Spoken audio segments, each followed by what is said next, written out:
Well, I wasn't expecting Barnes to tear apart the Champions League side again and then again. The instant reaction to a beautiful night against Benfica in the Champions League is coming up, Newcastle fans. So do us a favour and make sure you stick around.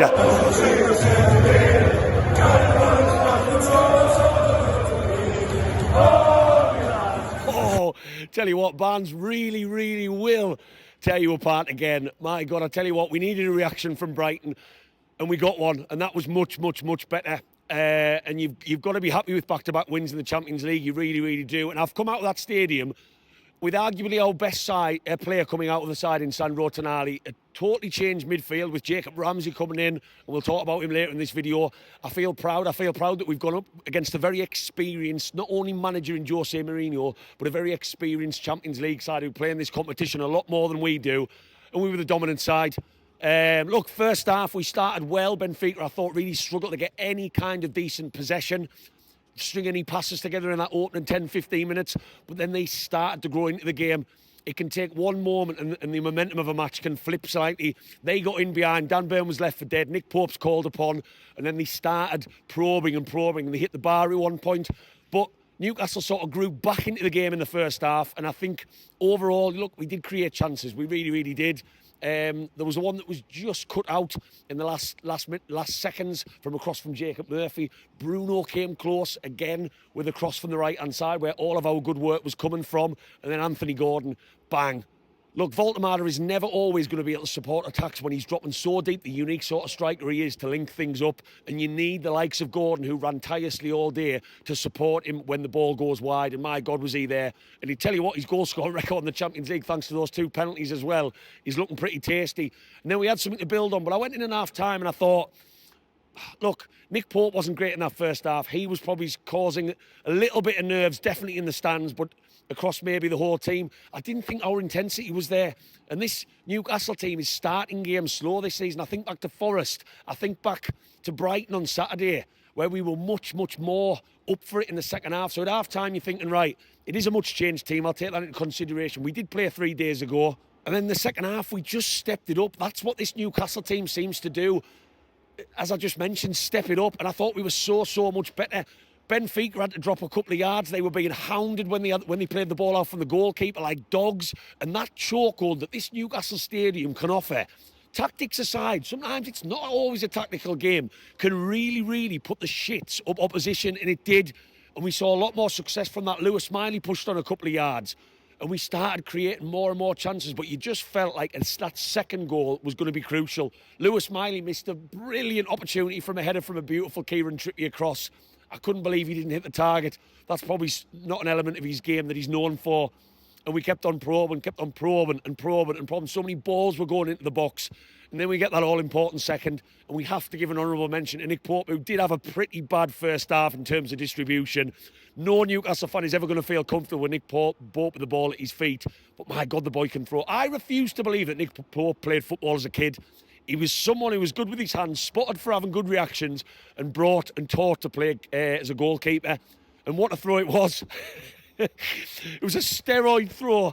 Don't think we'll ever see that again. It was inch perfect to Harvey Barnes. God, he tried it against Arsenal to Alanga, and they went at the other end and scored in the last minute.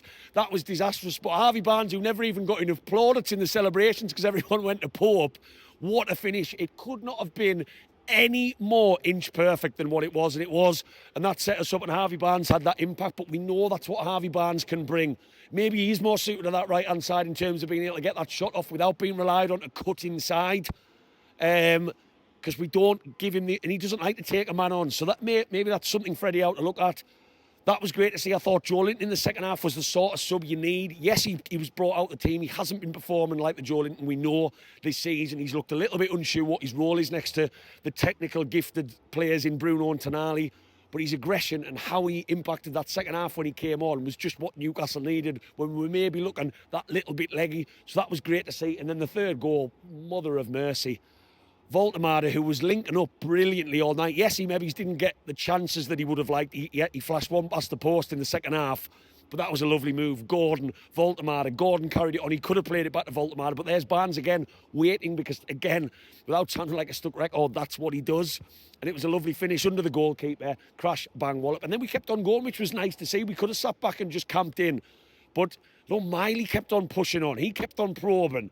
Dan Burn had a go from distance. Anthony Gordon was working tirelessly. There was a penalty appeal in there. He was getting shots off flashing past the post. And that was nice to see, that we kept on probing. And I'm proud as punch that we saw that game out in the way we did. And it was just nice to see this Newcastle team scoring goals freely that were good attacking moves from players, giving us options and causing opposition problems like we haven't seen enough. So Voltemade didn't need to be on it tonight like he's needed to be in other matches where a lot of our goal scoring has come from him. The new boy learning a league from Germany as our only striker. It did come from the Gordons. Yes, he didn't get on the score sheet, but my God, if he keeps playing like that, and we'll get on individual performances in a second, but that's 3 points on the board. And that Champions League group, if you haven't looked at it yet, is looking pretty tasty. Standout performance for me tonight, well, I've got to start with Anthony Gordon. I thought he was definitely the standout. That fullback will need more than a couple of Portuguese pints of Superboc and maybe a Nando's after this match, because he just won't want to see Anthony Gordon ever again. That's the Anthony Gordon. I went into this match and I said it in my pre-match build-up, walking into Newcastle today on the bus, that we want to see that fearless Anthony Gordon, that Anthony Gordon that can take on the world. And he's not cutting it inside as much as I would maybe like. He is still playing defenders on their outside, where his crossing ability, he's not maybe as good with that left foot. But my God, did he work tirelessly? Was he instrumental? He deserved that assist. He really, really did deserve that assist that he got for Barnes. That was lovely. And he definitely deserved the goal. But that's the Anthony Gordon. Even his goal in the first half, getting the back post, beautiful to see. That, you know, it's not all about complicated dribbling past players and doing really complicated stuff. Sometimes it's just about supporting attack and waiting at the back post and supporting a striker who he's still learning to play off, and that's going to keep coming with time. But Anthony Gordon, keep it up. Kieran Trippier, for me, is the one that maybe a lot of Newcastle fans might forget about in the aftermath of that match. I thought he was brilliant all night, supporting the attack. He put a lovely ball in that Lewis Miley should have scored from a corner. Really good going forward. His leadership skills speak for themselves, and he was another one. Lewis Miley's going to get a really positive shout out from me. In the first half, he didn't pull up any trees, but I don't think any of our Newcastle midfield did. But Lewis Miley grew into that game. He was asked to do things in a much higher position in the second half. He should have scored with that header. But what I am seeing in Lewis Miley is a player who's happy under instruction from Eddie Howe to just sit. And that frees up a Bruno. That frees up a Jacob Ramsey, who's more of an attacking player. If you ask Bruno or Tonali to spend the whole match sitting and just mopping things up and playing the simple pass out wide as a bit of a pivot, they don't want to do it because they're too good of players to do it. I'm not saying Lewis Miley doesn't have other capabilities. He does. He got an assist on Saturday from taking up a great position in Brighton in the box. But I think there's a player in there, and Eddie Howe needs to trust him. And I was proud as punch for him because he does get a lot of unnecessary criticism. The criticism he got at Bournemouth when he didn't do too much wrong was just so unnecessary. He'd allowed Tonali to dictate things down at the Vitality Stadium. So big shout out for him. Harvey Barnes has to get a shout out coming on and contributing goals like he did. Less positive performances from me today. Jacob Ramsey, I'm not going to come down on him because Jacob Ramsey needs to learn the system. I was so happy to see a player from a midfield three supporting the attack so high, and I noticed in the first half he just never got involved as much as he would like. But I know there's a player in there who will support attacks, and that's something Newcastle don't have. Joe Linton, I thought, was good when he came on. That's going to do his confidence good. But generally speaking, I don't think there was any performances other than maybe Nick Pope's distribution in the first half that was very shaky that I'm coming away too critical of. Tonali wasn't needed tonight, and that cannot go under, that cannot be forgotten about or taken too lightly. He's our best player by a country mile in terms of consistency and quality of the ball. We've taken him out. He hasn't even had to step on the pitch, and we've won the match. Big win that tonight. Massive win against a very experienced Champions League team. I'm proud as punch. But after that Brighton game, look, we beat Union, we beat Nottingham Forest, and the international break maybe interrupted that a little bit.